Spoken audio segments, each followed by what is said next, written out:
सगळ्यांना शुभ दुपार. झाली का सगळ्यांची जेवणं? तर मी आणि आत्या फराळ करायला बसलोय. तर आज बनवली मस्त एकादशी साबुदाणा खिचडी आणि गणेश द्राक्ष दाखव, आजीने दिलेली द्राक्ष.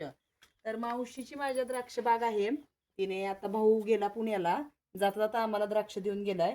तर तिच्या रानातली ही द्राक्ष आहेत. आणि आमची आजची साबुदाणा खिचडी बघा. आज आहे एकादशी, गेली एकादश मोडली आणि ह्यावेळी आज लक्षात ठेवून धरली आहे. तर गणेश दाखव साबुदाणा खिचडी. काल मला आहे ना हे आली होती, कमेंट आली होती गणेश मागे हो. काल मला एका व्हिडिओला कमेंट आली की ताई आम्हाला तुम्हाला पण बघायचं असतं व्हिडिओमध्ये, तुम्ही काही दिसत नाही. पण रोज काय होतं व्हिडिओमध्ये, म्हणजे आमचा व्हिडिओ काढला कोण नसतं. आता गणेशची शाळा काय झाली, आता लवकर सुटायला लागली आहे. त्यामुळे आज गणेशला म्हणलं तू व्हिडिओ घे, म्हणजे आम्ही दोघी, मी पण दिसेल सगळ्याला, की म्हणजे सगळ्याला मला बघायचं असतं. तर मी दिसेल म्हणलं व्हिडिओमध्ये, तू व्हिडिओ घे म्हणलं.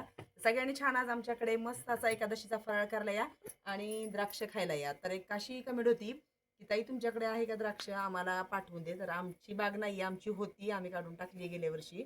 तर आता पाठवून द्यायचं एवढं काही शक्य होणार नाही. तुम्हीच या आमच्याकडे मस्त असं द्राक्ष खायला आणि एकादशीचा फराळ करायला. चला मग भेटूया पुढच्या व्हिडिओमध्ये.